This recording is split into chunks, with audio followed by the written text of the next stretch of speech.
Welcome, Mr. Handicapper. The Derby preps are over, and we're just 2 weeks away from the Kentucky Derby. Now, we'll be posting a full field analysis for the Kentucky Derby at least 48 hours before the Derby. I'll be posting a full field analysis for the Kentucky Oaks at least 48 hours before the Oaks. So if you haven't subscribed, well, now is the time to subscribe. So hit that subscribe button, click on all notifications so you'll be instantly notified when the picks are posted. Let's take a look at race number 11 on Saturday at Oaklawn Park. The grade 2 Oaklawn Handicap, mile and an eighth, with a purse of $1 million. Let's take a look at the field. Look at the number 1 horse, Luminary. Now, this horse has only won 20% of his races. But I'm going to tell you, out of 20 races, he's been in the money 18 times. That's pretty impressive. Last time out in the Essex Handicap, he competed very well against a few of the horses that are entered in this race, and he finished third. He's a closer, so he's going to need some pace up front. And, he just might get some pace up front. You're getting 12-1 on Luminary, ridden by Florent Giroux. Then I want to take a look at the 2 horse, Thomas Shelby. Tell you, he's also a good horse to use in exotics. And he comes in the money a lot. And he's going to be your most likely pace setter. You look at his last couple races with Planesmen. I'm going to tell you, man, look at that Razorback handicap. He and Planesmen, they go at it. And Planesmen isn't just sitting off of him. They pretty much from gate to wire. They went at each other the entire race. He lost to Planesman by a neck. Next time out in Essex, same thing. They went at each other for pretty much the entire race. And I think with Thomas Shelby, he went a little bit faster than he planned on going. And when he broke out the gate, his head was kind of turned to the infield a little bit, so maybe something distracted him. So he had to kind of rush into the lead. And he wound up finishing 4th in that race. But he's got a good record at the track.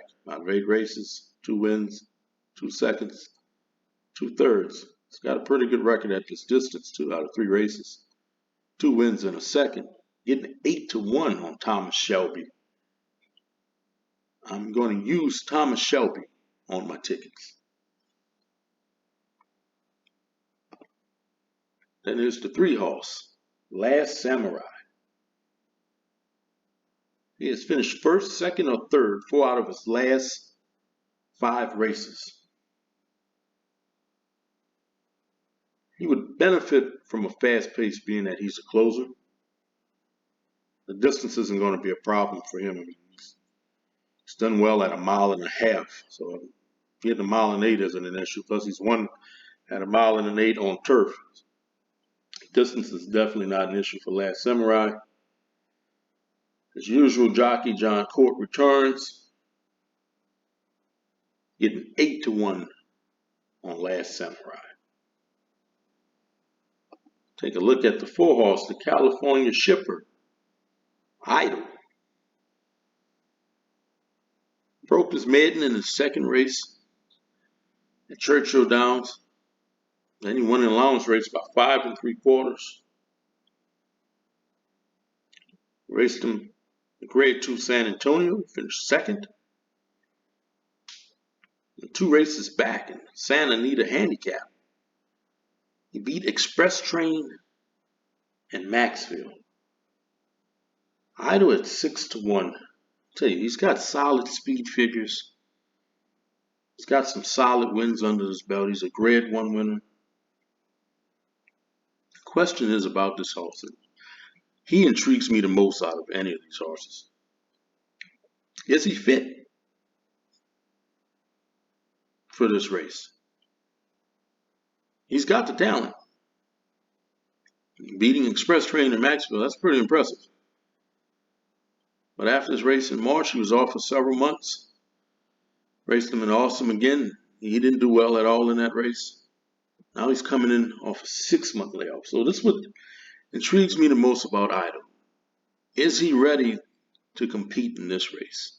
Are we going to get the idol from the Santa Anita Handicap?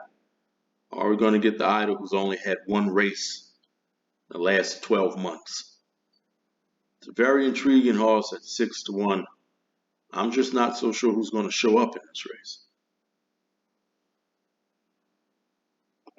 Let's take a look at the 5 horse, Rated R Superstar.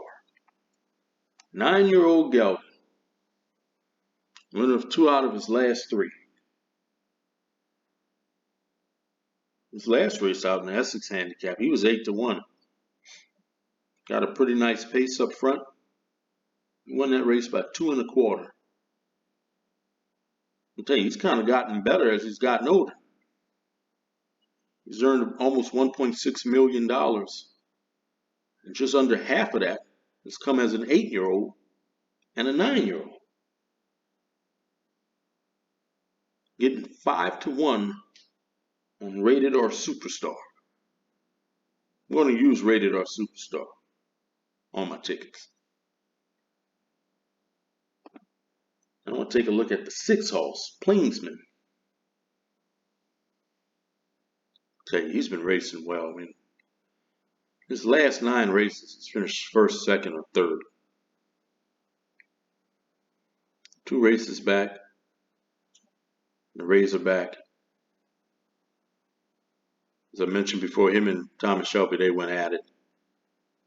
He was able to pull out the win by a neck.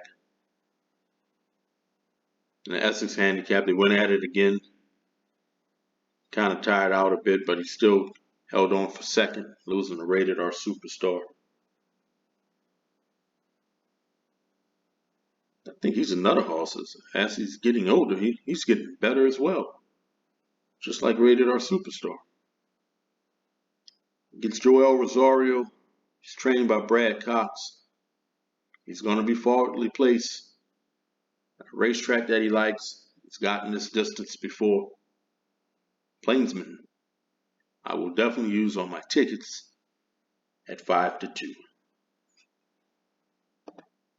Take a look at the 7 horse, Superstock. Now, back in April of last year, he won the Arkansas Derby. But he hasn't done a whole lot since then. He's got a couple wins in the Ellis Park Derby and the Zia Park Derby, but those aren't graded stakes races. Last time out, he finished 4th in the New Orleans Classic. Getting 10-1 on Superstock. The last horse I want to look at is your morning line favorite, the 8 horse Fearless. He finished 2nd in this race last year. 3 races back, took on Speaker's Corner, finished 2nd. Then they ran him in the Gulfstream Park Mile, lost to Speaker's Corner again. His last race out, thankfully he didn't have to run against Speaker's Corner again. He beat that field easily by 6. You got Todd Pletcher and Jose Ortiz. He's raced over this track twice. He's got 2 seconds. Distance is no problem for this horse. He's going to be tough to beat in this race. He's got some, looks pretty sharp coming into this race. I like Fearless. I'm going to use Fearless at 9-5. I'm not going to pick Fearless to win. I'm going with the 6 horse, Planesman, to win. We'll take Planesman over Fearless, Rated R Superstar, and Thomas Shelby. Don't forget to hit the like button, subscribe if you haven't. Let me know who you're picking in this Oaklawn Handicap. Good luck.